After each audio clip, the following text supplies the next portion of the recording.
In this video, we're talking about the Lake Nona delay. It has been delayed a few years. We're also going to talk about this rumor about Buzz Lightyear taking over Space Mountain. Crazy stuff, guys. We're going to discuss it up next.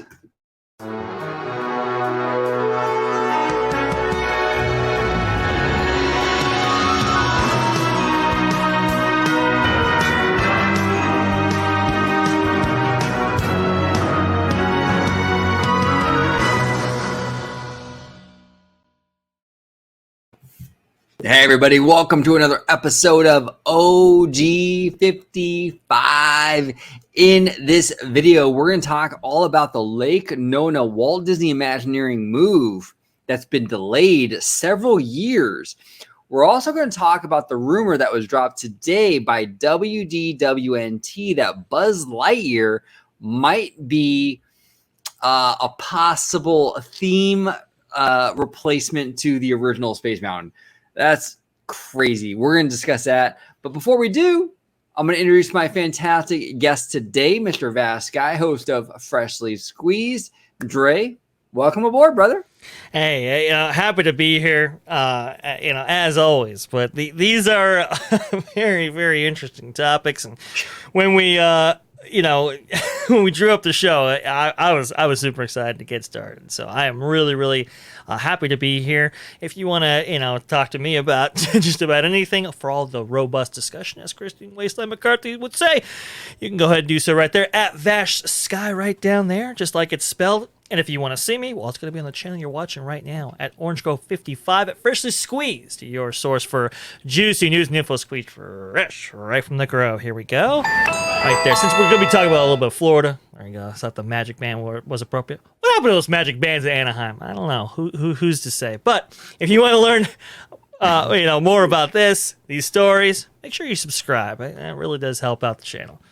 Yeah, no, 100%. Subscribe, hit the notification bell. If you have a question for us, you can always hit the super thanks button, and that'll go on. If you ask a question, that'll go on the next Q&A, guaranteed. So there's a lot of ways to communicate with us, and we love the interaction. And we appreciate the support 100%. So let's dive into today's topic. So the first one on deck is gonna be Walt Disney Imagineering. The move to Lake Nona delayed until 2026. This is courtesy of WDWNT, and they're saying the Walt Disney Company has delayed their plan to move Walt Disney Imagineering consumer products and other departments to Lake Nona until the mid-2026. The move was previously planned to be completed next year in 2023.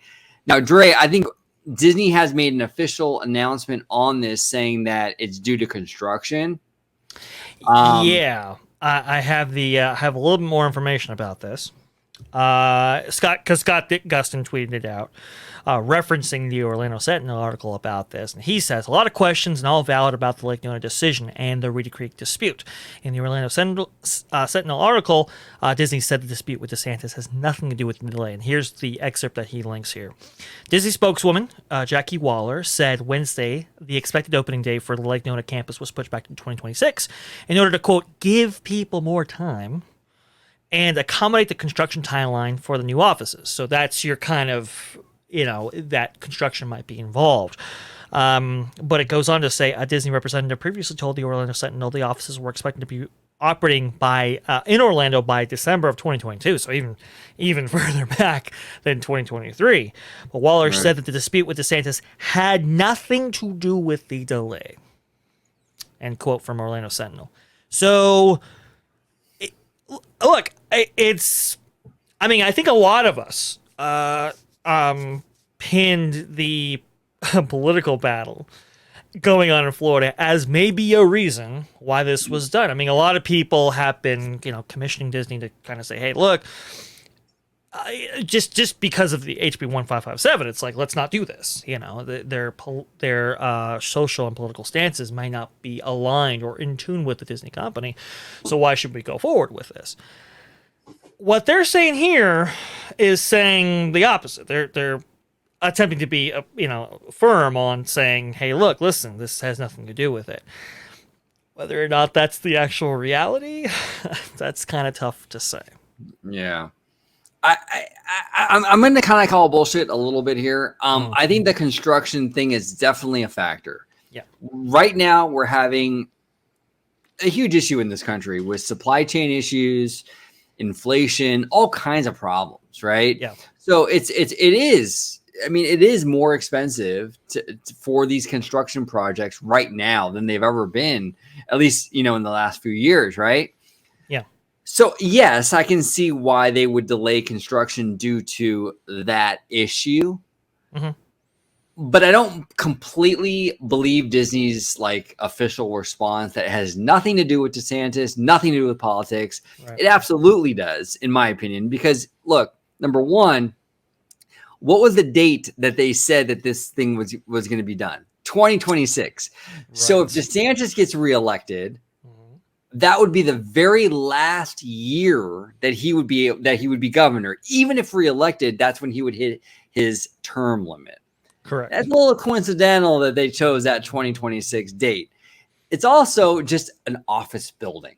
It's not an attraction. We're not rebuilding the Indiana Jones adventure here with all kinds of new technology and moving parts and all this stuff. It's an office building. And you're going to tell me it's going to take 3 more years to build an office building? It's that complicated, guys? I don't think so. There's something here. I think the inflation, supply chain issues are definitely a factor. Right. But the political stuff, absolutely a factor. It's absolutely a factor because, I think that DeSantis kind of declared war on Disney a little bit with this whole Reedy Creek thing. Sure. And I think this is a little bit of a response to DeSantis saying, hey, look, you know what? All right. You know what? You're gonna mess with us. Okay, we can kick this can down the road then. You want your jobs? Yeah. Your 2,000 jobs? We're gonna delay. We're not gonna give you those jobs right away. We're gonna play games as well. And I think there's a lot of that going on here. And it might be a negotiating tool too. You got to understand right now, look, the Reedy Creek dissolvement isn't even really done yet. It's not going to be official until June of next year. Right. So this might be kind of Disney saying, hey, look, you know what? Florida, hey, we can play ball too. We're going to slow roll this job thing over in Lake Nona. And maybe you want to rethink your Reedy Creek stance. Maybe then we'll kind of get a little more aggressive with getting those jobs over there. It might be a negotiation tactic. I don't know. There's a lot going on here. There is. And that's kind of what I thought. I thought, okay, well, this is an interesting negotiation method because you can basically say, hey, look, listen, you want to take away our Reedy Creek, then we don't necessarily have to contribute to your economy. Now, obviously, we still do this. Obviously, we still keep the tax incentives and so forth, but we can kick it down the road until it doesn't necessarily affect your term. And that's kind of, I think, what might be happening here. Also, too, look, listen, I have it pretty good authority, because everybody kind of looks at DeSantis and goes, well, he's vying for the presidential run in 2024. I got a very, very good authority that if a certain maybe 45th president reruns in 2024, that DeSantis is not going to want to compete with that. In fact, what is maybe more likely is DeSantis being, thrown onto that ticket. And if that happens, then we could see potentially DeSantis out of Florida by 2024. Right. And what does a timeline on construction look like then? Because that would tell you all you need to know if this really is construction related and not politically related.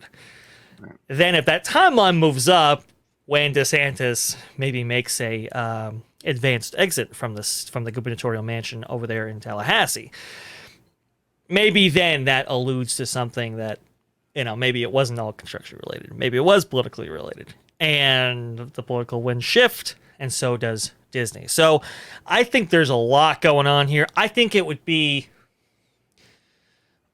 how should I say? I think it would be very naive to not count the political, discourse when it comes to Florida into the equation. When it comes to Lake Nona and this timeline being shifted in the way that it is. Also, too, though, I will say construction is definitely a thing. I mean, look at just in Anaheim, right? They were very quick to destroy that area of downtown Disney containing the AMC theaters and so forth, right? And now we've seen nothing. It has been pure dirt. All this momentum leading up to that, and that might have some other things related to it too, but all these things leading up to that, they were so quick to do it, and now construction has stopped. From what I understand, concrete prices are up a lot. I have a friend, you can say, who was building a house, right? And apparently it was going to be $3,200 for the foundation for that house, just for the concrete. Now it's over $5,000.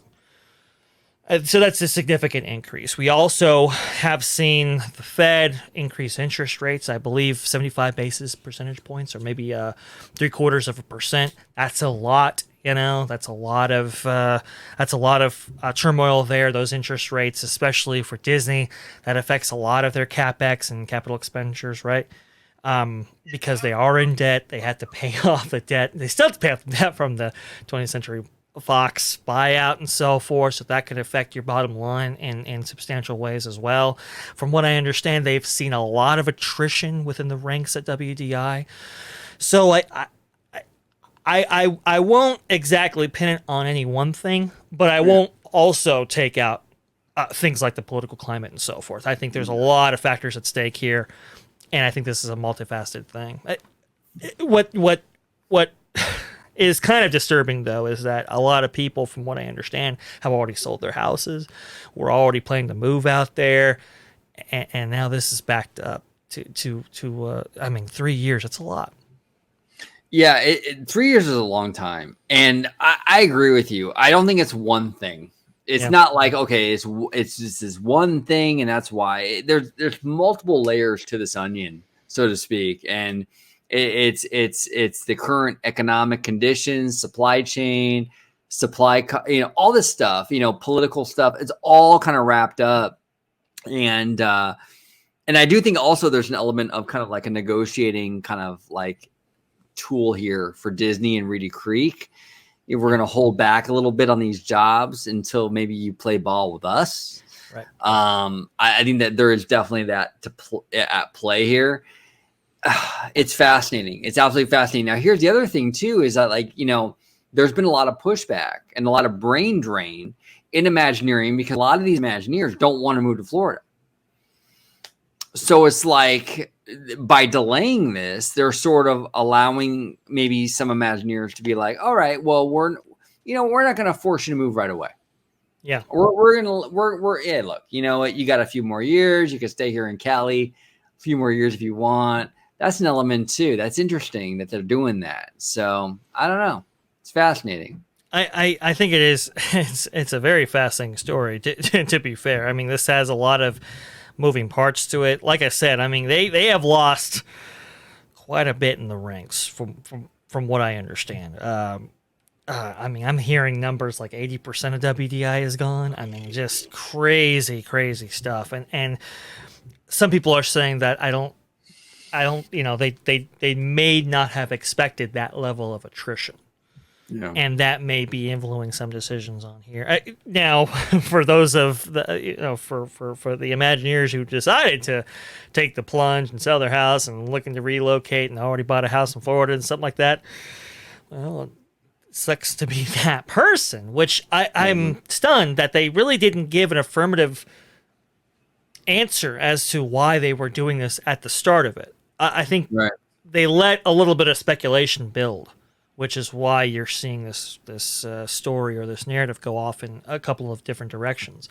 And I was speaking to some of our colleagues that OG, and I was stunned because I was like, why didn't they provide a reason to them? Because if had they, we probably would have heard about it. And it didn't seem like they did. And for some of these moves and for some of these life-altering things, you would think that an explanation would have been warranted. but apparently it might not have been, at least initially, and that was a shocker to me. Some of our reading from messages from some of our colleagues, somebody was saying, I think the cost to build has gone up too high too quickly, and everyone knows a recession is incoming. That's definitely a thing. Perfect time to slow it down, especially when you've already reduced your staff. So, those are just things that are not really connected to the to the political nature when it comes to Florida right now. Just some people speculating, and honestly, I think those are also valid reasons. Well, the political aspect I think is definitely a factor here, and not the only factor, but I definitely think it is a factor. I mean, we've seen it here in Anaheim. When Disneyland Resort wanted to build their 4th hotel, and they were getting a lot of pushback from the mayor at the time, which was Tom Tate, and the city council, and all this drama, Disney said, you know what, we're done. We're not going to build the hotel. And they waited it out until they got a Disney-friendly mayor and a more Disney-friendly city council. So it's not like completely out of the realm of possibility that Disney would do the same in Florida. Hey, look, you know what? We have a governor in DeSantis that's actively trying to hurt the Walt Disney Company. Like, he's openly saying it. Like, I'm punishing you for your comments. Yeah. I could see why Disney would be like, okay, well, then we'll just kind of hit the brakes a little bit, and we'll kind of wait it out. 2026 would be the very last year that he could even be in office. Kind of drag this out a little bit and see who the next guy or gal is, and we'll go from there. They've done it in Anaheim. It's not too out of the realm of possibility they'll do it in Florida. And it's also, I think a lot of it is also a negotiation tool, because look, Florida has been kind of seen as the where you go for like the job market. Hey, we're open. Florida's open for business. And if it's seen like, well, okay, well, we're not going to really move 2,000 jobs quite yet. We're right. maybe 250, maybe 250 right now.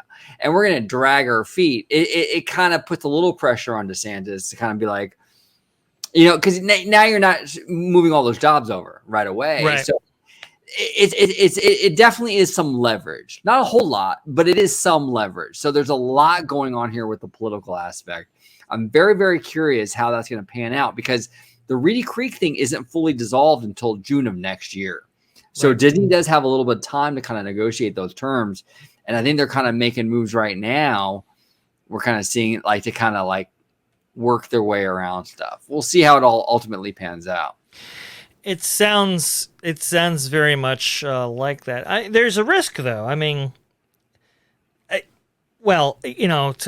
provide more clarity, I'm surprised that they would even think about moving Walt Disney Imagineering from 1401 Flower Street, right, to like Nona all in one go within a couple of years, whatever. I thought, okay, yeah, it makes sense to have maybe an operational presence in Florida, especially when you have one of your biggest resorts out there, no question. But I thought it would have been maybe a split campus venture, or maybe it would have been a kind of a slow rolled venture, right? Maybe over the course of 5 to 10 years, as you rehire and restaff, maybe you send them exclusively over to Lake Nona, and you just kind of whittle away 1401 until it's basically just Disneyland operations only.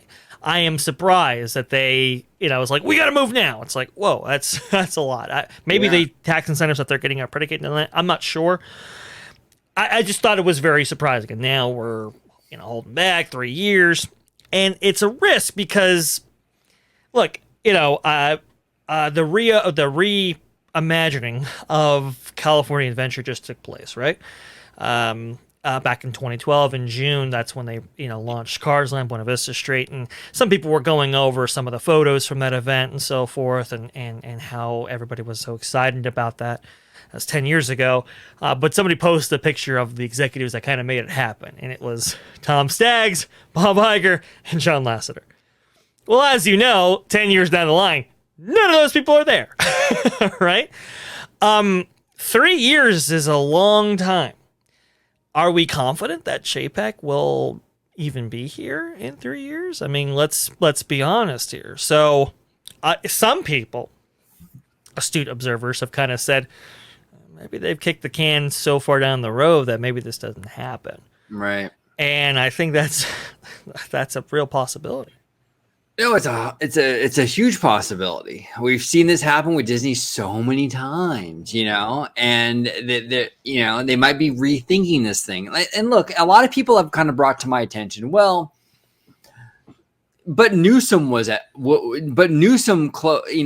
Disneyland closed for 400 and something days. So what? DeSantis repealed Reedy Creek. It's a little different, though, in my opinion. And I'll tell you why. The Newsom thing was kind of a general California policy that happened to affect Disney. It was a broad net that Disney was kind of like trapped in. It wasn't like Newsom was out there going, you know what, Disney, I'm out to fuck you personally, right? It was like, okay, this is what I want for theme parks and amusement parks. And basically this is what I expect, coming from Newsom, and Disney happened to be part of that. With DeSantis, though, it is much different because it is more of a direct message to Disney. It's not, okay, the state of Florida, we're going to abolish special privileges for all amusement parks and all theme parks, and it's kind of like an overall general thing. This is specifically, Disney, you said something we don't like, we're going to target you and punish you for what you said. It's a little different. It's way more openly hostile, in my opinion, than what Newsom did in California. Newsom really didn't target Disney. Universal was in the same fucking shitter that Disney was in, basically, with that whole situation. In Florida, it's not that way. So I do think Disney looks at the situation in Florida and goes, okay, we have a governor who's actively trying to hurt our business. Mm-hmm. Do we want to deal with that? Do we pull back? I don't know. I mean, I will say this, one of the reasons why DeSantis targets Disney in the way that they do is because they're one of the only, establishments in Florida with such a sweetheart deal. Yeah. You can't deny that. And as DeSantis has said recently, it's like, do the taxpayers and everybody have to subsidize that? I don't know. I mean, he even said, he's like, hey, they're free to do and say whatever they want, but, you do operate with some unique incentives that the Florida legislature was gracious enough to give you. And now when you're attempting to involve yourself in Floridian politics, when you're attempting to say, hey, we're going to repeal the bill, we're going to do all this kind of stuff, we're going to oust, maybe even certain politicians to do that, we're going to take it to the courts, whatever. It was unnecessary. It didn't have to go that far. Is the response, quite surprising? I believe it is. The pretext is definitely questionable, as I've said before, but doesn't change the underlying fact that, Disney benefited from these powers for a long, long time and paid money in order to maintain that situation for themselves. The fact that they would attempt to get involved in the kind of the Floridian political ecosystem in the way that they did, it's a bad move. It was a bad move. Maybe, had with hindsight 2020 being how it is, maybe they would have done things a little bit differently had they done that. But now I think it's undeniable that this is bubbling over into a situation that really is affecting not only Disney but could have repercussions for Florida as well, with these very high-paying jobs now being slow rolled out in the way that they are. Yeah, no, it is. It is. I mean, it's a tough call. I mean, from Disney's perspective, I think they're spooked. I think that, from politically, they're spooked. I think from a just an overall economic position, they're spooked as well with inflation and supply chain stuff. And, even recently, even not Disney related, the sports teams, the Rays. They decried the shootings and the recent shootings, and Florida Governor DeSantis vetoes funding for possible team facility. So it just seems like if you're going after anything that DeSantis doesn't necessarily agree with politically, he's going to come for you. And look, whether that's fair or not, I don't know. But I mean, at the end of the day, though, that's perception.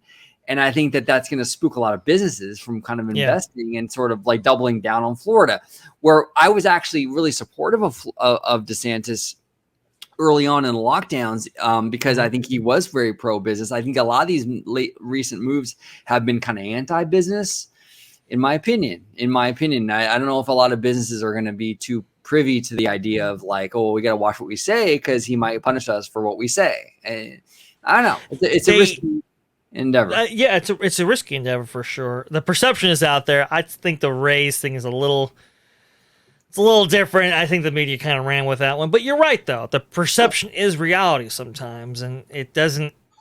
Florida isn't giving off the the whole kind of business friendly vibe that even Josh DiMauro himself characterized the Florida market as being, right, in his statement to Imagineers that they were moving out there. He said it was like the business friendly climate. Is that so much the case now in Florida with these stances that they're making? I'm not sure. I kind of lean, because they don't have a income tax and so forth. I think it is a little bit more business friendly in terms of that aspect. But I think DeSantis has made it very clear. If you are going to go into Florida, especially being a California business or otherwise, you might not have the same effect on the local populace and the local political climate as you may have had in the state that you're coming from. He's made that very clear. Yeah. Apparently Floridians enjoy that arrangement. So we'll see. Look, from Disney's perspective, I think Walt Disney World News Today ran another article suggesting that the special provisions given towards Disney for flight restrictions and so forth over their theme parks. If you remember, there were some Republican congressmen and Republican senators who were forwarding legislation in order to change that arrangement, right? In order to not make it flight restricted in some way. I think there was a number of them who were citing that. I think they said that national security was a pretext for profits or so forth and whatever. And I think Walt Disney World News Today was saying that it was unlikely to happen because the Democrat-controlled House and White House and so forth. And I would agree with that. But as I said before, I think when we referenced this, my big feeling was, it's unlikely that these things would change. But the fact that these Republican politicians, feel that there is political cachet in making a move like that, the fact that they feel that they would have popular support or posted on election ads and so forth for an election bid, the fact that they feel that their constituency would be emboldened by that kind of action really speaks to Disney's view when it comes to this sort of constituency, right? I mean, we saw outside of Disney Studios itself even, huge protests and stuff like that.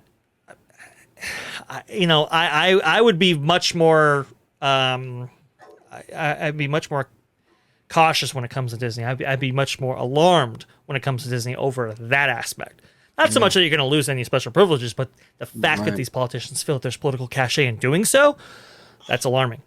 No, it is absolutely, and you hit the nail on the head with that. Disney should absolutely sit up and take notice. Like the fact, like you perfectly articulated that, Dre. Like where the fact that these Republican politicians feel that there's some sort of political cachet or political clout by going after Disney says a lot.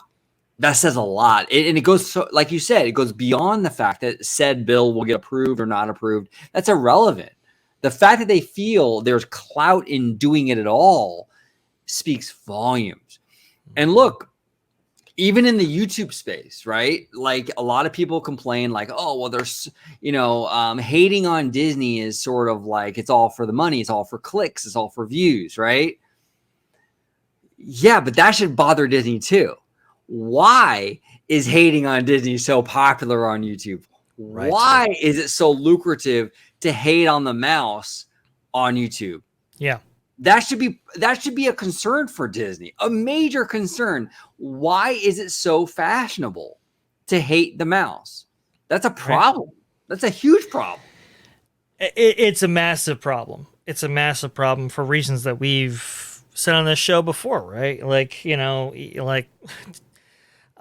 families, for example, featuring a mother or father and 1 to 4 kids overwhelmingly happen to be Republican in terms of their political mindset, right? You've got a slew of factors. I mean, even we were talking to one of our colleagues, right, on one of our DMs, somebody who works for the mouse, and they were like, "Hey, look, listen, the fact that Disney would be associated with the kind of G behavior, and I'll leave the term out, but the G behavior, right? That's a nuclear bomb, because they are, Disney is number one when it comes to kids programming and so forth. Right. The fact that they'd be associated with those terms, even if it's not true, the perception that it is, that can be really damaging long term. And I think that's why you're seeing moves like, hey, we're going to, Peter Rice, get shitting out, that kind of stuff. Because right now, you know what I'm saying? Right now, it's like, we can't, what's the terminology that I want to use? We can't mess around here. Yeah. I'll put it that way. We really have to be firm in our stances and really careful about the moves we make, because we're getting killed out there. Yeah. When it comes to public perception, I think I've said this before, but they're popular support for Disney, the Disney brand has gone down by 33% or even more, since April and stuff like that. I mean, it's really crunch time here. Yeah. And like you said, the fact that these politicians would feel emboldened to do stuff like this, the fact that YouTubers feel it's monetarily in their best interests, whether or not they're passionate about the certain things they say, whether they believe the certain things they say, the fact that they have some financial incentive to do this, that speaks volumes. It's not a place you want to be if you're Disney. No, 100%. And to all the people watching that are like, yeah, Orange Grove really stuck it to DeSantis. Yeah, fuck DeSantis. Well, go back on my channel, because I was even worse on Newsom. Yeah. I am no friend of Governor Newsom is 1,000 times worse. Okay. So, yeah, don't cheer too loud. Because I really did not like Newsom. I thought he was a disaster during the lockdowns, Hey. I'll call it like I see it, but Newsom was an absolute shit show. And, so. Go to my Twitter. Go to my Twitter right down there, just like it's spelled right. Go do it. First pinned tweet. I still have it. I've been meaning to unpin it for something else, but first pinned tweet, the case for reopening Disneyland. In 60 or so tweets, I'm pretty, I make no bones about it. I'm not a Newsom fan when it came to that whole thing, right? Mm-hmm. I have levied some harsh criticisms. Yeah. Towards Newsom. That situation, the way it happened, shouldn't have happened. And I do think Disney itself maybe wasn't arbitrarily targeted, but their business was. Oh, yeah. It's like you had museums open, theaters open, all this other stuff open. You put it all together, you make a theme park, can't have that. It's like, that's ridiculous. I think there was a way to safely open and so forth. And as we're learning from the economic impacts and even the social impacts of policies like that, they've been really devastating to a place like California. I think I just heard a report suggesting that some, thousands of people were actually living in Mexico to offset costs related to being in California and related to their businesses being destroyed and so forth. It's tough. It's tough out there right now. It really, really is. And it's unfortunate that that Disney can't really seem to find a home, whether it comes to California or Florida. It can't play nice to anybody with anybody. But it's a tough time for Disney. It's a tough time for everybody. It's going to be interesting to see how they proceed forward with all this turmoil.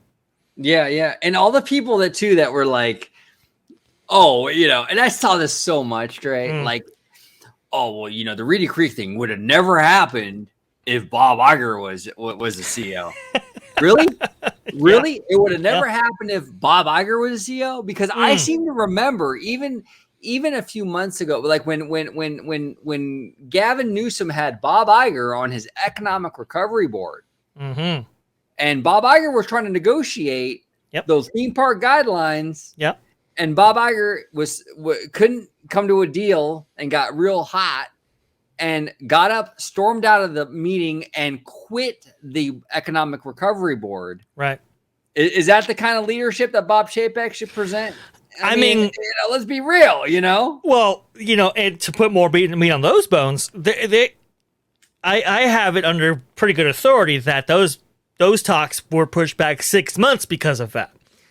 That Disneyland and every other park in Southern California, or I guess in California, was pushed back 6 months on their reopening because of Iger storming out of the room and doing all that. Because what we got in April or whatever, or whenever the new guidelines were officially stated by the governor, they weren't all that different from Iger's position back when that whole thing happened. I think in September or something like that. Wasn't all that different. So it's like, did we really gain anything? And this whole idea that also too, let's also think about this. Remember Georgia, the Supreme Court is very popular right now, as people I think understand, right? For reasons, right? And Georgia had a bill referencing those reasons, right? And I remember Bob Iger coming out saying, well, it's going to be hard to do business in Georgia now. So this idea that, exactly reasons, right? Hashtag reasons. This idea that Iger was the great peacemaker and he would have found a way and the great negotiator, blah, blah, blah. I don't think so, guys. This is ridiculous. This is absolutely ridiculous. In fact, I would say it was that Iger mindset, that Iger kind of ideology that placed Disney in the position that they are when it comes to Florida. Yeah.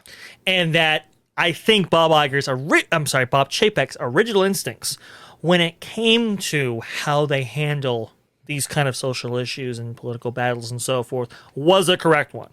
Hey, our content speaks louder than our words ever could, right? And that we don't want to be a political football.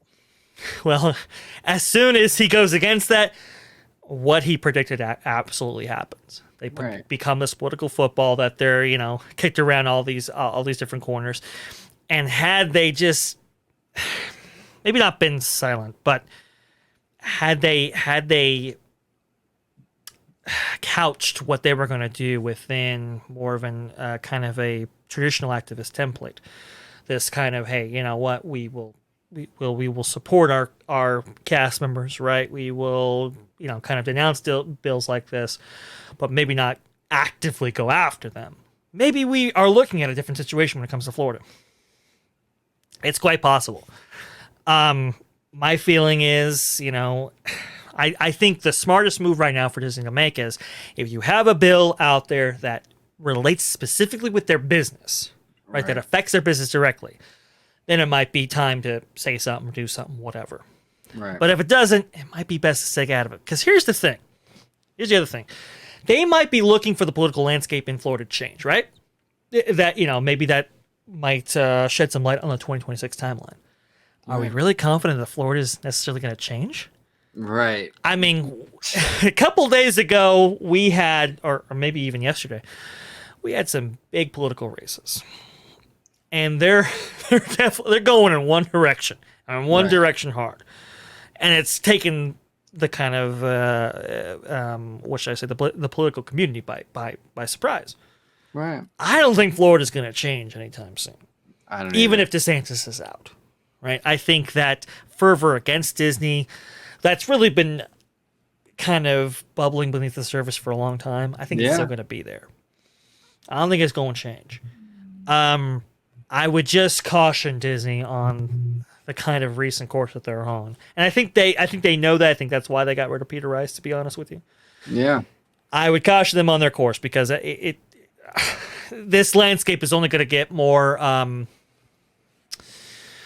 red, politically exciting. Yeah, exactly. Red as time goes on. That's what it is. That's what it is. And you brought up a great point in terms of like the Peter Rice thing, because Peter Rice is seen as very left-leaning, woke, and this might be sort of an olive branch from Chapek to like a DeSantis. Hey, look, you know what? I'm trying the best I can to sort of bring this ship into the middle. You know, right? Well, the big move I just made with Peter Rice. We're trying here. It's trying to turn around the Titanic. It's not exactly easy, but we're doing it, right?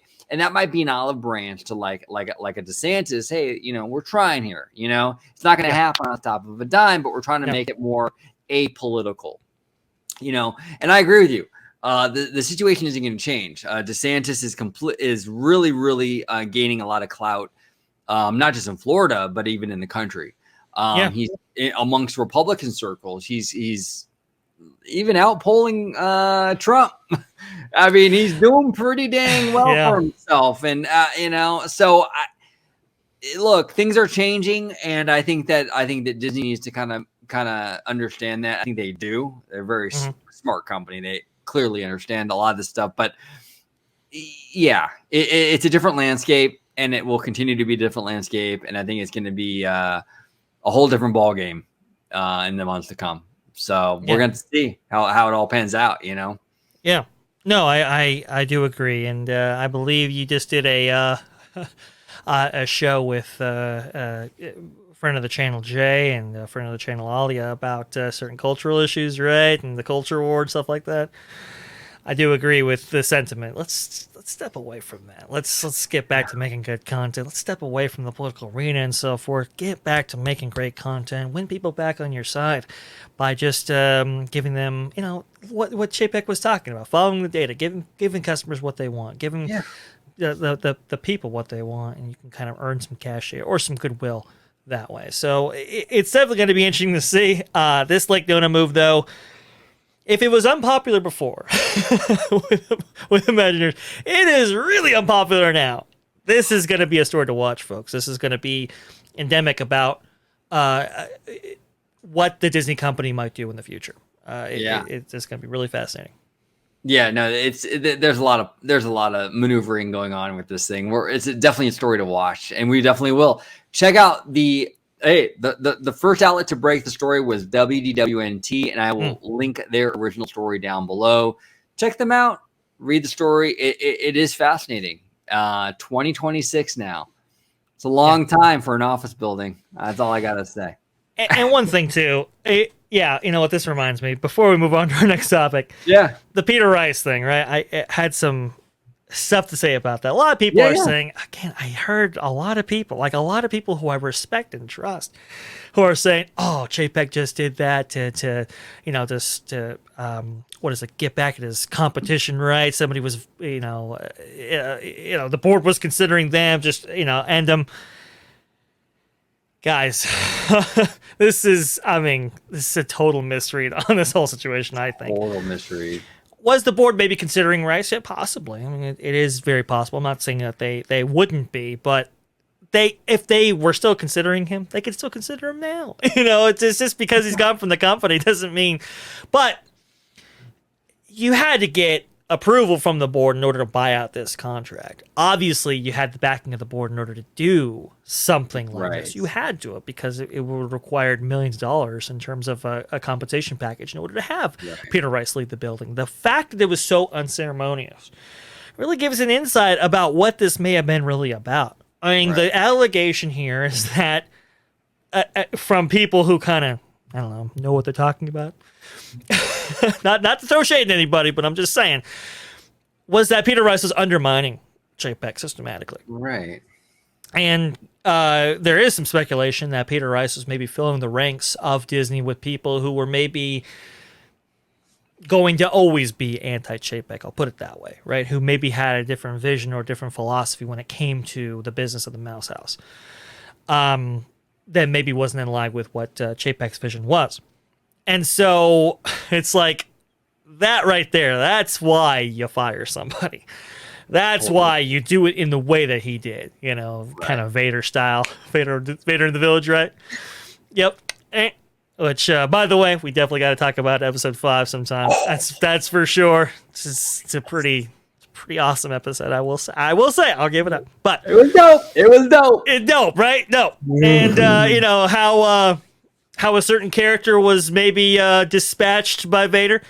Yeah, that's Peter Rice right there when you really think about it, right? And this kind of undermining this kind of, and I think it relates directly to HB 1557. I think that response, that kind of ginned up response that we saw from factions within the company, I think Peter Rice had something to do with that, to be honest with you. I think he may have exacerbated some issues. And maybe Chapek found out about that, and that's why it was like, get your shit out. That kind of thing, right? Right. Because he didn't provide a reason. And it didn't provide him cover either. This was a clear message. Not just to Hollywood, not just the elite, not just to whatever, the Hollywood establishment or whatever, the entertainment elite, but also the ranks of Disney.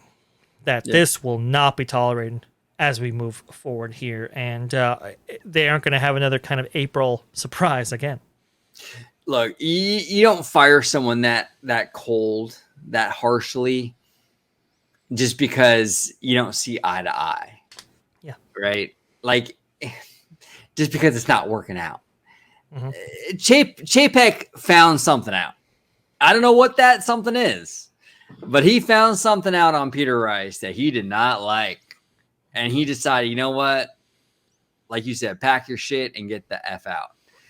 Something happened there, because look, you don't do that to, especially a guy like Peter Rice. He's been in the industry for like 30 plus years. I mean, look, Chapek has fired people before. Wasn't like that. He knew something. He knew something. He knew something. Yeah. He knew something, especially when you consider the timeline. I guess Chapek, renewed his contract pretty recently before, and August, he seemed to be August 2021. Seemed to be a Rice fan up until a few moments ago, and you have to consider why that was. Why quite the change within a year's span.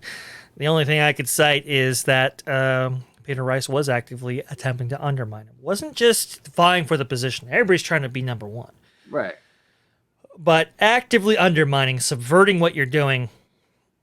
I think if that was truly the case, Chapek absolutely had to do that. He absolutely had to do, had to make a move like that in order to maintain his position, to be quite honest. Because he'd lose all respect if he didn't. No, 100%. I mean, just everyone at home watching, just frame this in the mindset of like your own job. Yeah. If you told your boss that eventually you want to be a boss, eventually you want to be in a high position in the company, your boss isn't going to fire you for that. Why would they? Your boss would probably applaud you for having that kind of ambition and wanting to climb up that ladder. But if you're working behind the scenes and emailing your boss's boss and trying to undermine and sabotage your direct boss, then you probably would be fired in a very unceremoniously way. You probably would be fired in a very cold, harsh way like Chapek did with Peter Rice. This isn't about having ambition. Dana Walden has fucking ambition. She wants to be CEO one day, I'm sure. Absolutely. There's a Tomorrow, Daddy Josh, I'm sure, wants to climb up the ladder too. Chapek didn't fire Tomorrow, did he?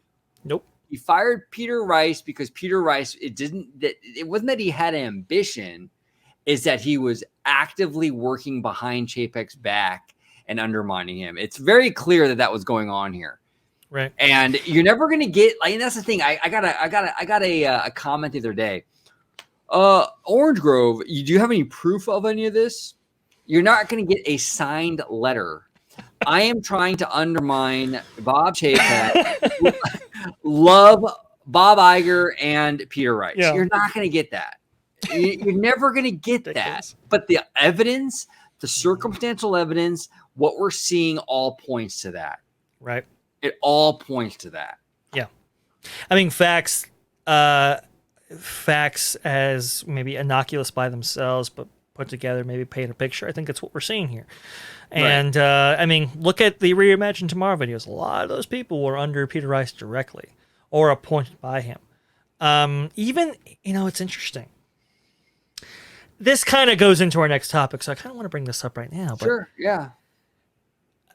do you think and Nick and Annie Rose on, I think it was Ryan and Kelly, I think it was, on ABC, the timeline being given out 2024, that I thought was kind of a weird way to do that. Yeah. I mean, Peter Rice was in charge of TV. I mean, do we think that there's any crossover there? I mean, it's a very kind of weird thing, right? Because Peter Rice, I mean, he had relationships all over the place when it came to Disney. Was in charge of general entertainment for Disney. He would have had established relationships with Economic Rose and Ryan and Kelly, obviously.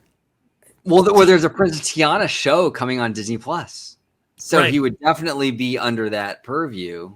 I would think. Do we think that might have had some influence, maybe just to keep the project alive, so to speak? It could be, yeah, absolutely. I mean, if maybe like Peter Rice was kind of hearing through the grapevine that maybe this project isn't really moving along. It's in production purgatory or production hell, as they call it in the industry. And okay, well, you know what? I'll kind of, push it along here. If we do a public thing, the pressure is on now. Oh, Disney said 2024. And it kind of reinvigorates the conversation, right? We've seen Imagineers do this. I mean, we've seen them kind of go off and do their kind of own thing. The most notable example is probably the Atlantis submarine thing, right? Where they put that kind of sign out there, and it was like, you don't have approval to do that. Take that down right now, and they did. We've seen that kind of stuff play out. Going rogue. I don't think it's that much of a stretch. And if I mean, that could have been it, honestly. That could have been like, hey, you're actively trying to undermine what we're trying to do here. We have a set vision, and now you go off, do something rogue like this, reinvigorate this kind of fervor for this topic, even though we might be wanting to get away from it or something, or control the story or something. All right. That could be grounds, just as innocuous as that, honestly. It's a fascinating thing, but I think there's another overlay that's in the works. Maybe right now. Oh, gee, you got something to say about some of this? Yeah. This is again from WDWNT rumor, and this is rumor, but it's saying Buzz says Space Mountain at Disneyland will be replaced with a Lightyear Mountain as part of Tomorrowland overhaul. Now, this is very interesting, and this kind of scares me a little bit. And the reason why it scares me is because we've been hearing a lot of chatter lately from like Mice Age and WDWNT that they are very confident chatter, by the way. Like Mice Age is very bullish on this idea. If you've been following Mice Age, and I'm a big fan of them. I check out their content all the time. Dusty Sage is fantastic. They've been very, very bullish on this idea that there will be some sort of new Tomorrowland announced at D23 Expo for Disneyland. Yeah. And we've been on this show. We've been kind of wrapping our brains around this, trying to reconcile this. Like, why would Disney do this? Why would they do this? Like, why now? Like, this is weird that they would have like the money to do this. Yeah. Well, it would make sense if they need justification for this to overlay Space Mountain with the big IP Lightyear. So that's why this scares me, because it kind of tracks quite a bit with what we've been hearing from like Mice Age, that Disney's looking to overhaul Tomorrowland. Why do they want to overhaul Tomorrowland? Because of this. It's an interesting thing. I mean, Dusty, even recently, he's had a series of, he does a live stream in the park once a week. And even recently on his most recent live stream, he's been doing this for several weeks now, saying, Tomorrowland's coming. Tomorrowland's coming. Tomorrowland's coming. Be very bullish. which is very, very odd. And then you have this kind of rumor like this. I mean, it does paint a picture. And I think the reason why OG is a little, a little afraid right now is because, well, this is kind of a bad idea. I mean, let's be honest here. It's not the greatest thing. I think, and we also heard a kind of a rumor a few months ago about maybe, Lightyear taking over Buzz Lightyear Astro Blasters and the kind of various versions of the attraction. At least that kind of makes sense. At least that's kind of like, okay, well, I mean, if Lightyear is successful, it would make sense that you theme it to an IP that's a little bit more relevant, right? Obviously, Disney does have some disagreements with Tim Allen, but that's a whole other story entirely. But Space Mountain, this really a franchise within itself. I talk about it, and I think we talked about it before, OG. These attractions that have this much notoriety are basically their own IPs. Yes, 100%. Right? Big Thunder, Haunted Mansion, Pirates of the Caribbean to some extent, at least the original version, Space Mountain, they're like their own things. So the fact that you'd want to IP this in this way, it really is kind of just a bizarre thing. I think the Disneyland Resort, at least, likes the fact that they can just kind of overlay this attraction with just about anything, and it kind of works, right? Even Star Wars, Halloween, stuff like that. The fact that they would go this route, it's just bizarre. It's bizarre, especially for an attraction like Space Mountain. And I know my Epcot fans are going to hate me for saying this, but I can at least understand the reasoning behind Disney going, okay, Maelstrom has a demand problem. Let's put Frozen in there. That'll solve our demand problem, right? Right. Okay. Maybe you don't agree with it, but at least you can understand, right? Epcot fans, you can understand the rationale behind it. Right. This Buzz Lightyear thing makes no fucking sense because it's not like Space Mountain needs more demand. It's already one of the most, if not the most, popular attractions in every park that it's in. It's already a huge freaking success. You don't need any more demand. It makes no sense to insert this IP now. For what? Oh, so you can sell more Lightyear merchandise? Well, you can do that in the store right across the way. You can put the Lightyear merch in the Tomorrowland store. It doesn't make any sense. This whole move makes zero sense. I hope it's false. I hope it doesn't happen. What I would be supportive of, though, and I'm hoping this is what it is. I'm hoping lines got crossed, and this is not a permanent change to Space Mountain, but like an overlay similar to what we see with like Hyperspace Mountain. Yeah. Right? If it's like a summer kind of special offering, maybe after Hyperspace ends, we'll do like a Lightyear Mountain for like 3 or 4 months to promote the movie.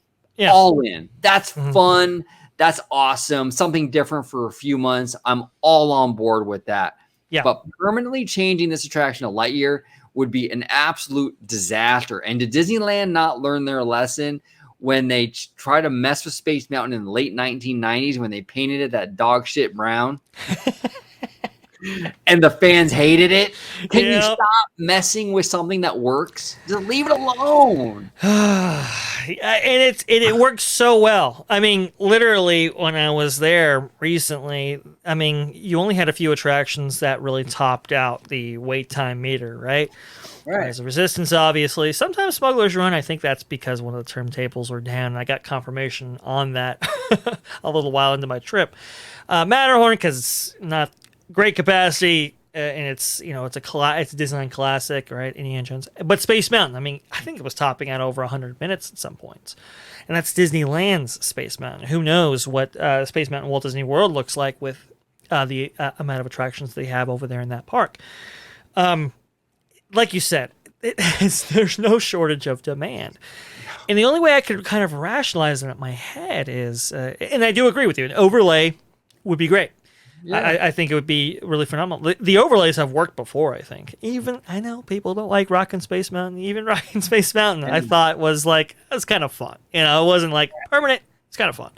Yeah. But when you're dealing with temporary, it's kind of like it's forgivable. It's only 3 months. Even if it's like crap, Okay, it's only for a few months. Who cares, right? Exactly, right? Exactly. And it's interesting you bring that up.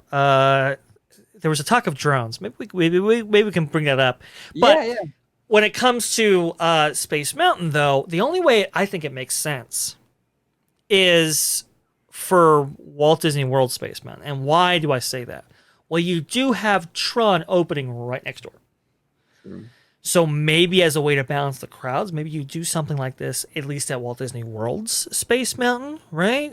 Give them something new flavor, and now you can kind of balance these things out that way. That's the only way I think makes sense. But even then, I mean, think about it, guys. We still have to have a successful franchise. And, I mean, I've heard some good things about the film. I've heard some really mediocre things about the film.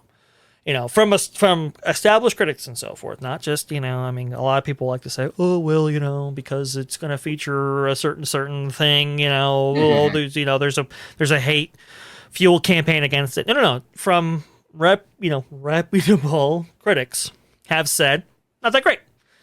I haven't really seen that much enthusiasm or hype for the film.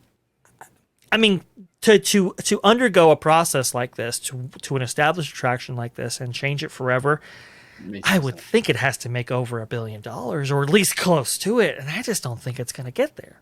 Right? No, 100%. It just makes no sense. It makes no sense because you're inserting this into something that doesn't really need a boost. Yeah. I mean, I can see it like, okay, we're gonna overlay Autopia with Lightyear. Okay, fine. Okay, Autopia needs the demand. It could use a little sprucing up. Right. Cool. I understand it. Not the greatest idea, but I get it. Space Mountain has no shortage of interest. People are lined up around the block to get on this thing. Yeah. There's no need for it. There absolutely is no need for it, and unless they see. At least for Walt Disney World's version, unless they see a reason for it to compete a little bit more in line with what Tron is going to be offering next door. I mean, to be honest, I don't think there's a bigger delta between two attractions ever. Right. I mean, let's be honest, Walt Disney World's version, it's kind of like Matterhorn in the dark. Yeah. And Tron is yeah, exactly, right. It's not the pinnacle of even coaster technology or anything else, right? Whereas Tron is kind of a next gen coaster almost with how it with its effects, and obviously they have that dazzling canopy that just got lit up and stuff like that. I mean, it is a game changer in terms of roller coaster technology and storytelling technology and so forth. Maybe not quite up to the extent of Cosmic Rewind, but we'll see. It's just there's one was made in 1975, one's going to be made in 2022, and it's going to be a radical difference between the two. I don't even think, Space Mountain and Walt Disney World doesn't even have onboard audio. Wow. So, I mean, to fund a real substantial overhaul for Space Mountain, give it maybe onboard audio and all these other things, and incorporate the Buzz Lightyear theme onto it, or the Lightyear theme onto it, I should say. Maybe it does make sense from that vantage point. Right. For Disneyland, I'm not seeing it. I'm not seeing it at all. Right, and it's kind of like the same argument that for Tokyo, right? Mm-hmm. Like we did a live show about the Tokyo Space Mountain, how they were going to reimagine their Space Mountain into kind of like a Tronified version. Makes sense for Tokyo because their Space Mountain is like in dire need of like a renovation. Yeah. So you go in there, you infuse a lot of money, and you reimagine it. Okay, make it something new and fresh. Florida, right. Same thing. It's Matterhorn in the dark. It's a rough ride. Okay, maybe you go in there and you kind of reimagine it and you make it a fresh experience. Disneyland doesn't need that. It's already an A+ thing. It's already awesome. And like to go in there and mess with it is just the worst idea ever. Like seriously, like why would you even go? We have so much at Disneyland, especially even in Tomorrowland, that needs work. And that's the fucking thing you focus on? It's bizarre. It's crazy. Now, like you said, I mean, if this is the pretext for some grand vision of Tomorrowland, I mean, maybe. But Lightyear, I mean, it's just like there's a fairly brand new. I mean, it's not even out yet. And when we're thinking this is going to be the next franchise film to theme an entire land around, I don't know, OG. I'm calling I'm BS on this. And I think Walt Disney World News Today, some people were like, oh, well, it's Walt Disney World News Today. What the heck, don't blow them off. They've been right a No. lot. And look, I've had my disagreements with Tom in the past. Sure. But like, don't blow off what they're saying, because they've also been right quite a bit. They've been wrong, like anyone has. Like, we've been wrong. Everyone's been wrong in their life, Yes, absolutely. But they even say it's a rumor. It's a rumor, but they've been right a lot. They've been right a lot. And you don't have to like Tom or the website, but you have to respect the fact that they do have sources and they do know what they're talking about most of the time. Don't blow it off completely just because it's coming from them. That's all I'm saying. Right. And some of it, I mean, some of their sources may be purposefully misleading them in order, to push certain narratives and stuff like that. But we've seen like Disney, do stuff out of spite against them, and hey, maybe this is what happens. Maybe they don't do this just out of spite of Walt Disney World News Today. I mean, that's a possibility as well, I guess. But like you said, I mean, that crew over there has been right a lot. Yeah. And in ways that, maybe not seem so obvious or maybe seem surprising. I wouldn't discount them, but even they are saying that it's a rumor. So yeah, I guess we'll have to see where this thing goes. I think maybe they may have said that this was Disneyland's. I think it featured a lot of Disneyland iconography. I think it was Disneyland News Today branch of the Walt Disney World News Today that said this, so maybe it is Disneyland's and not Walt Disney World. I don't know. This is all over the place. For especially right now, with the amount of capex something like this would actually demand, with the supply chain issues that we were talking about before, right? Downtown Disney is still a hole, a dirt hole right now. Do you really want to invest in something like this? I don't see it, man. I don't see it. There are so many other things, right? Especially relating to Disneyland, Tomorrowland especially, that really need the work. That really need the good once over. That I think fans have been demanding ever since 1998 and even before that. Tomorrowland needs help. Tomorrowland needs work. In this particular way, I don't think so. Yeah. I mean, and I can see like we talked about earlier, as a marketing thing, because then you can kind of use the Lightyear marketing budget like Marvel does with Avengers Campus. Yeah. Like Marvel uses their marketing budget for like Moon Knight and like WandaVision and all their shows to like part of their marketing budget is dedicated to like the walk around characters and what have you, right, in Avengers Campus, right? Yeah. So I can see them like maybe Pixar saying, okay, we'll take a slice of our marketing budget and we'll use it for like a temporary overlay for Space Mountain as a marketing tool. That makes so much sense. That makes all the sense in the world. But to sit there and spend millions and millions of dollars to retheme an attraction that is already popular, that's already packing them in, that's already the most popular thing at the resort, I don't get it. It makes no financial sense at all. And just to put this into perspective, if they were to even do this with like an established franchise that has legs, that has, we're going into the future here with like Star Wars. Let's say they were going to make a permanent overlay on Space Mountain themed to Star Wars. I would still have hesitation about that. And that's Star Wars. This is Lightyear. Not quite the same. Right. You know what I'm saying here. So totally. It's just, look, I know Toy Story is big. Is it even big to hold this film, much less a multi-million-dollar overlay in the way that OG puts it for Space Mountain? I don't think so, man. I don't. I'm just not quite seeing it. But it's interesting. On the topic of overlays and everything, there was a particular quote by an Imagineer, or actually the Disney Live Entertainment show director. when asked about, there was an article going on or being shared recently about drones at Disneyland, right? Interesting. Because I guess the idea was, people were really kind of blown away by what they were seeing out there in Disneyland Paris. And I do agree. Some of that stuff is really dope. Some of that stuff is really, really cool. And it has, I mean, I've been reading about drones, about Imagineers looking at drone technology and featuring it in the parks for like 10 years now. Seriously. Yeah, I mean, it's been a long, long time. And to see it finally in a Disney park is really magical. It's really lovely. And I really do hope that we get to see that at the Disneyland Resort and other parks around the world. I think it would be phenomenal technology. Will the lawyers actually let them? Can they integrate them in a way that's kind of safe? We will see. I think our buddy Casual had a great idea about the Tangled segment in Fantasmic. Hey, those lanterns coming up. There it is. The Casual got that shirt. You gotta have that shirt on hand or something. Yeah, great shirt. Great shirt. I think he's launching a store soon. Definitely check it out, guys.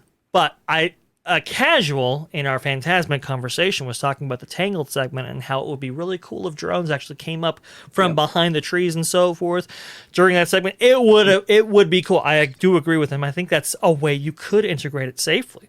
That is out of the pathways for people and so forth. You don't have to worry about that kind of stuff. But when asked about this, Disney Live Entertainment show director and writer Wendy Ruth said this. This was a particular quote here that really was a head scratch, and I just wanted to converse with you just a little bit what she was maybe getting at. She said this: "Here at Disneyland, our guests don't like to see a lot of change. They want what they know," Ruth said.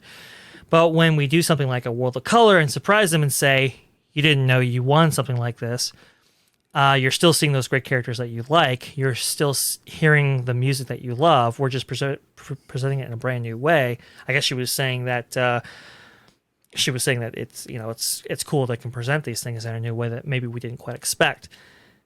But the initial quote, "Here at Disneyland, our guests don't like to see a lot of change." And remember, she's Disney Live Entertainment.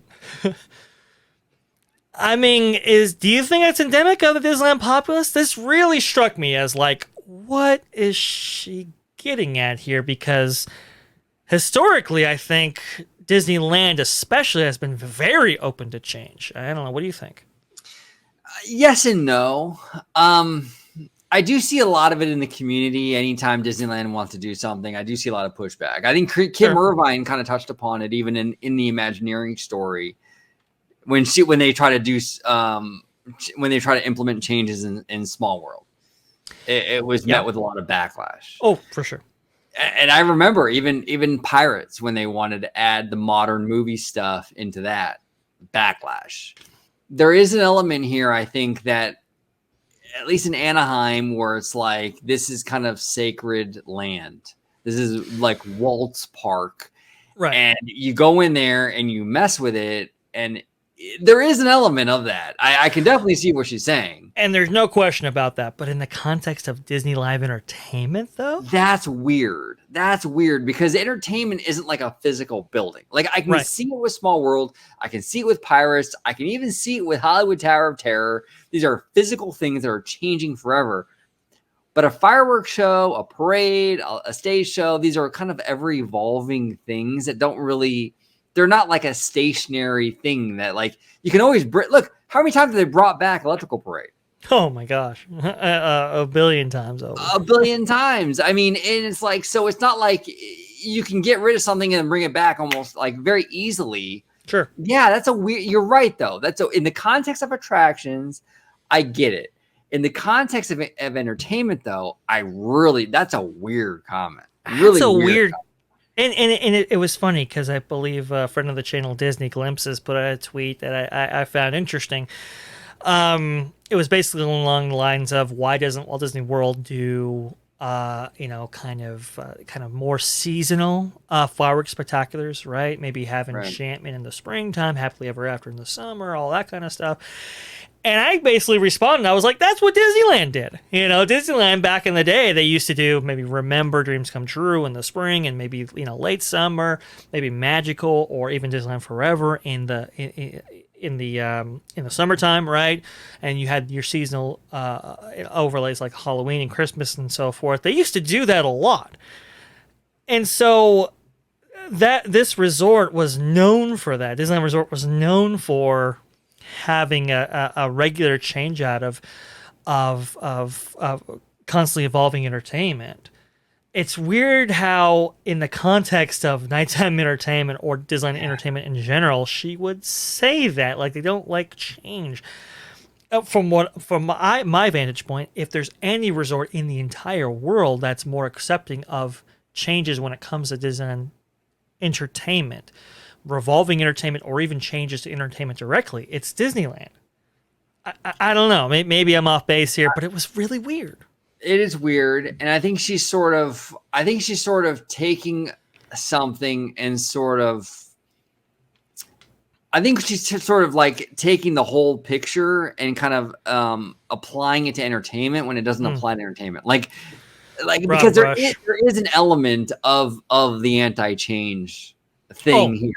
Absolutely. But it's not with entertainment, though. And she's sort of extrapolating that and being like, oh, well, it's everything that we do. They don't like change. Well, not really. I mean, I think parades, fireworks shows are very they're very they change. Like, we understand that as fans. We know these are not permanent things. Nothing entertainment is permanent ever. You know, it's not like a physical building. So I think she's sort of trying to make like this whole argument, like, because people have complained about change for like a Small World, for example, that somehow that means that they don't want change with entertainment. And I think she's making the wrong assumption there. Yeah, especially in the context of like drones and stuff. I think people would welcome drone technology into the parks with open arms. You know, even integrated into like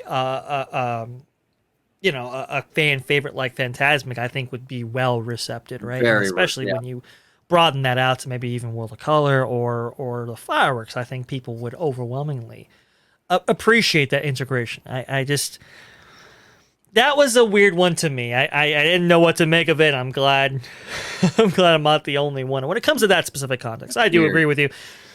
You know, as Kim Irvine has found out, people are very they're very emotional. Yeah, emotional, Yeah, when it comes to their love of these, you know, theme park attractions and so forth. When you change them in substantial ways, that can get a lot of pushback really fast, especially if it's not executed to a very high level.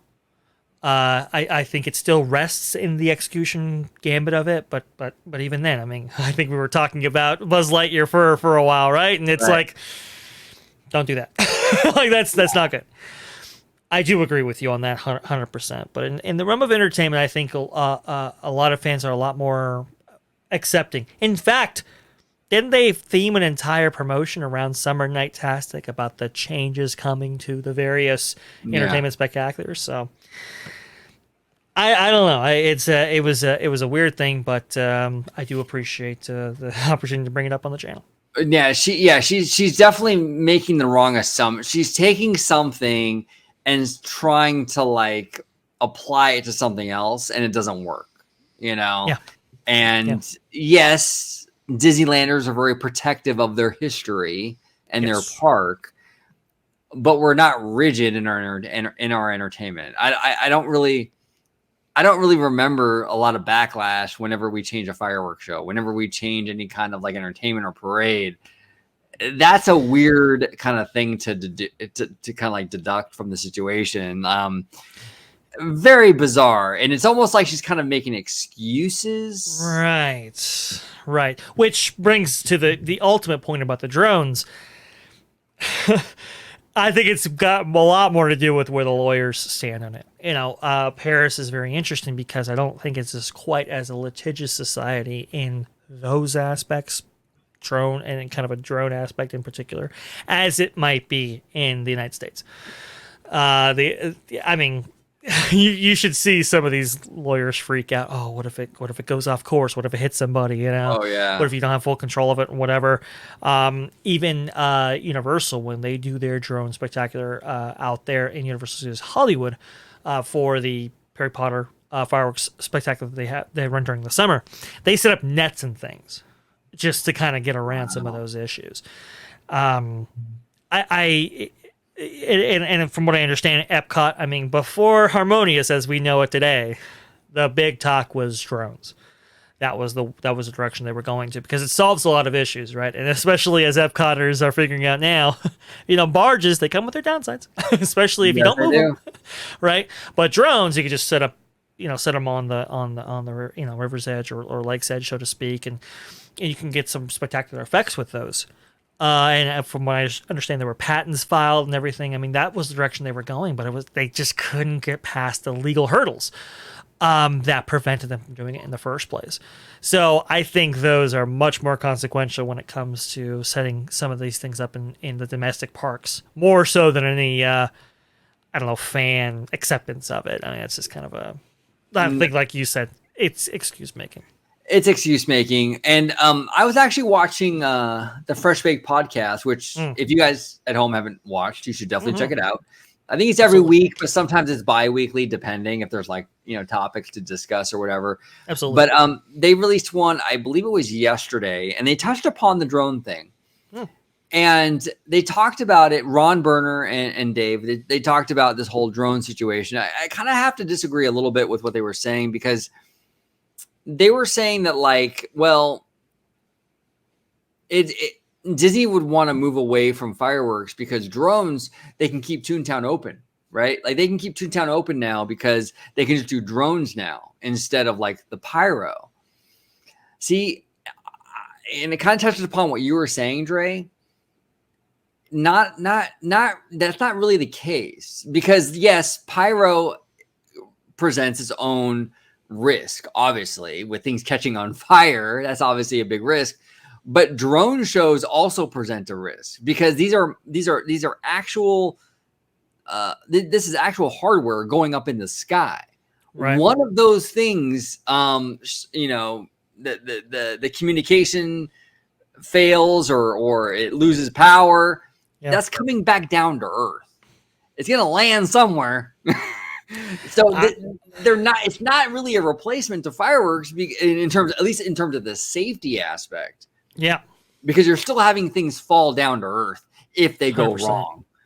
So this is not, in my opinion. I got to respectfully disagree with Fresh Baked. I do not think this is an alternative to fireworks.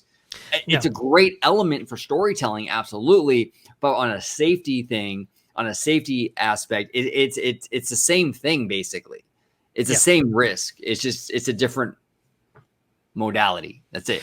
Right. And I don't think it quite makes up for the lack of pyro. I mean, pyro definitely elicits a certain emotional reaction. I mean, heck, we just saw an entire marketing campaign themed around the return of fireworks, right?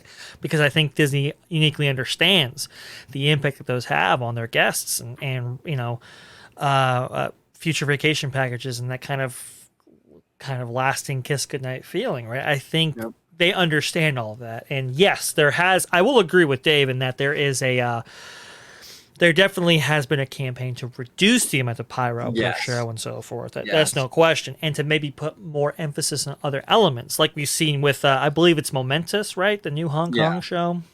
One of the reasons why they built the castle the way they did was in order to leverage projection technology a little bit more effectively and integration with water and all that kind of stuff, right? 100%. There absolutely is a push for that, no question. But as a direct replacement to pyro in the form of drones, I don't see it. There's really no way. We don't even have drones integrated at all. We have water, we have projections, we have all these other things, but actual drones themselves, we have not yet seen integration in any show whatsoever in the domestic parks. And that's why it was a thing when Disneyland Paris debuted it, because this was the first time it had actually made its way into a park. We've seen other attempts at this. I think Disney Springs back in the day had something, right? But to do it in this way, I think that's what everybody's looking for. But as far as a replacement, I don't buy it. No, it's not going to happen. I think the future of Disney entertainment, nighttime entertainment, is kind of like this eclectic mix of all of it. Yes. Disney wants to kind of utilize all these tools. Like before, back in Walt's day, it was fireworks and that's it, you know? Yeah. And now Disney has a bunch of kind of like tools they can kind of like in their toolbox they can use. So we can do fireworks, but we can do projection mapping as well. Oh, we can also have some drones in there if we want.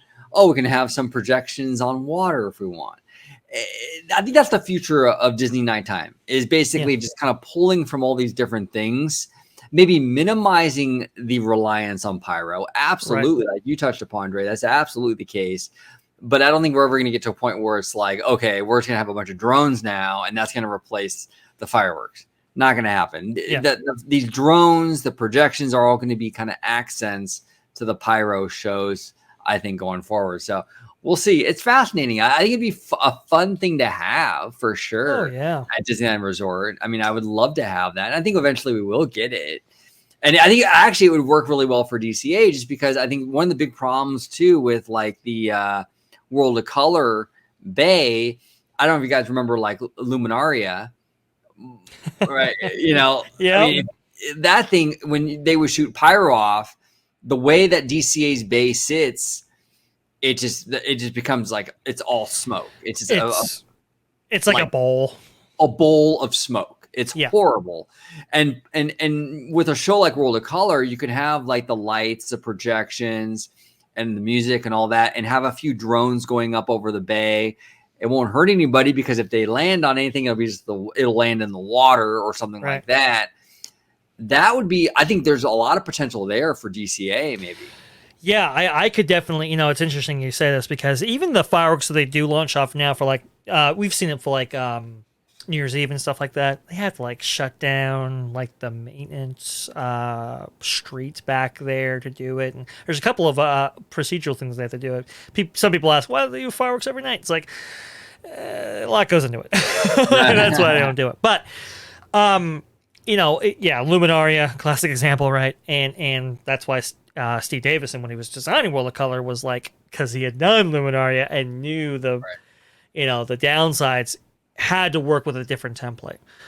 And obviously he tried to do more ambitious things with maybe the Chernobog, and that didn't work out, as we know, and c'est la vie. But drones, I mean, I think you're right, Ochi. Especially like maybe like some low altitude stuff, right? You know, and maybe the water doesn't necessarily interact with it, right? But just kind of like, close to the lagoon. That way you don't have any risk of drones going off course, flying into people and so forth. Just over the water. That way it's, system shut down, just lands right there. You're good to go. That I do see as a unique possibility, especially for that show, because of how it's oriented. Like you said, it is kind of like a bowl, and you kind of look into the water. Exactly. I think drones would really, really work out in that scenario. It's an interesting idea. I hadn't really thought about it, Dodie, but now you got the, you got the hamster wheel turning here. Yeah, no, it'd be pretty good. I think it'd be pretty effective at DCA. It's a good solution to the issue they have over there. So we'll see. I'm excited for it. They've already started implementing it in Paris. I think if they can work out, like you said, with the lawyers and everything over here in America and in the domestic parks, I think that we'll be good to go. And I think we'll start to see those drone accents to these shows, and you might see like a little drone segment for World of Color or something like that. But I don't think the drones are quite ready though for an all drone thing. It needs to be like in conjunction with other stuff, right. I think. Right.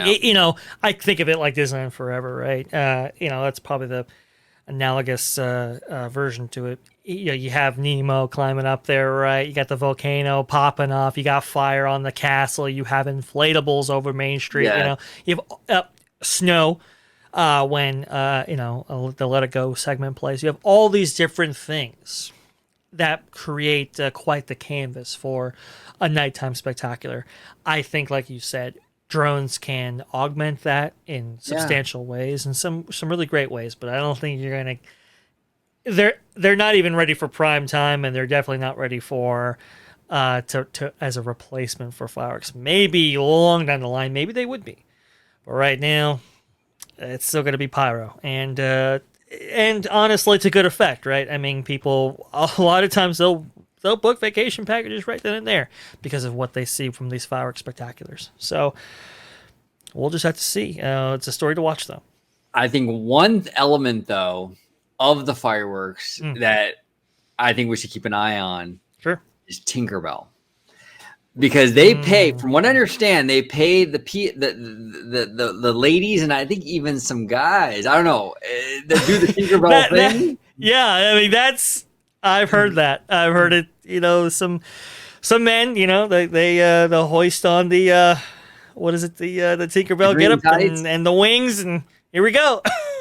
and they're off, and they get paid some pretty good money to do that. They do. And hey, they earn every penny. Believe me, you couldn't pay me to do that. You couldn't pay me enough to do it. Right. They earn every penny to do it. Right. But the drone thing is, I think, a little bit of a concern for those cast members. Yeah. Because you can have a drone now, or even a series of drones kind of in a clump that can do the Tinkerbell thing, right? Without having to pay the cast member an arm and a leg. And it's still effective in looking like Tinkerbell because you just have a light in the sky. It is really fascinating you bring this up because you know who also thought about this back in the day? Well, it was Tony Baxter back in the 80s who actually thought about it because from their standpoint, they really didn't have really a good way of having people see Tinkerbell on a regular basis. She was a very popular character back during that time, but there was just no really way to see her outside of the nightly fireworks spectacular. And if the fireworks don't play or something like that, maybe people miss their opportunity to see Tinkerbell out there. So what did they do? They got this at the time. This is about 1984, I want to say, right? They had just redone, Fantasyland. And as part of that, they added an audio, like an animatronic or a maquette of Alice in Wonderland in her attraction, right? And they just got done working on that. Well, they took the mold of that, put some twinkle lights in it, and then attached that to a remote control helicopter, and had that go up and over the castle. And really, if you kind of look at it just right, it kind of looked like Tinkerbell up there, right, doing her little thing. And it was like, oh, isn't this great? We don't necessarily have to pay an actress to do this. We don't necessarily even have to have fireworks. We can have Tinkerbell make an appearance over the Magic Kingdom every night if we wanted to, set schedules, whatever. And, on one of those tests, it actually did go off course and hit the ground. And it was horrifying to everybody who witnessed it. And it was the start of, maybe we don't do this for this reasons. And unfortunately, that's kind of cut the current drone technology up, as unfortunate as it is. But that later did inspire them to say, maybe is there a way we can get Tinkerbell in here on a more nightly basis? And that was, in part, the inspiration for the creation of light magic, which didn't work out either. But drones and Tinkerbell, that goes back further than you think. Very interesting. You bring that up. Yeah, and they even dabbled in it a little bit with the Believe Magic in the Stars, not the holiday version, I believe, but the original Believe show, which was around the early 2000s. There is a ball of light. It's not an actress. It's just a ball of light that comes up, kind of does this thing, and comes back down. Right. It's Tinkerbell, and that was like early, like 2000, 2001. They've dipped their toe into it, like we've talked about, but they've never gone all in. So it's interesting now with drones. You can take one drone, have like a super powered LED light on there, and fly it around the castle and do all kinds of crazy stuff and say it's Tinkerbell, and it would be just as effective, maybe even more effective than the zip line, and it wouldn't be an eyesore during the day. I don't know. I can see it being very attractive on Disney's end, so we'll have to keep an eye on that. That's a story to watch. It's fascinating. I think they they've tried to integrate Tinkerbell in multiple ways, right? I think light magic, the idea was to have like a line from the end of Main Street going all the way down to the castle and have this kind of pyrotechnic effect shoot off and stuff like that. I guess we're during one of the rehearsals, it kind of like dropped down sooner than it should have, and now you have this pyrotechnic on Main Street that they had to take out and snuff out, and people thought it was Tinkerbell. I mean, it was it's just, yeah, exactly, right? Keep it on this story, folks. If it goes up in smoke, it's going to be at least a blast to watch. Yeah, no, absolutely. I can definitely see Disney going down that route with the drone thing. The Tinkerbell, I tell you, that's definitely an easy fix for them. That has to be very attractive, especially with the actresses you were saying. Yeah, absolutely. Completely. Dre, as always, brother, I want to thank you so much for coming on today. We had a great time talking about everything from Lake Nona, Tinkerbell, Buzz Lightyear, all of it. I want to thank you so much for coming on, brother. If you can let everybody at home know where they can find you on social media, sir. Hey, the best place to interact with me is going to be at VashSky on Twitter. It's right down there, just like it's spelled right there, for all your, as Christine Wasteland McCarthy would say, all your robust discussion. Right down there. You see, robust discussion. He knows it. And, well, to see me, folks, it's going to be on the channel you're watching right now at Orange Grove 55 at Freshly Squeezed, your source for juicy news and info squeezed fresh right from the Grove. And speaking of... on the cusp of I thought was a pretty great Obi-Wan Kenobi episode. We'll go ahead and play this drop right here. There you go, right there. It's an interesting time to be a Disney fan. That is for definite sure. And folks, if you want to be,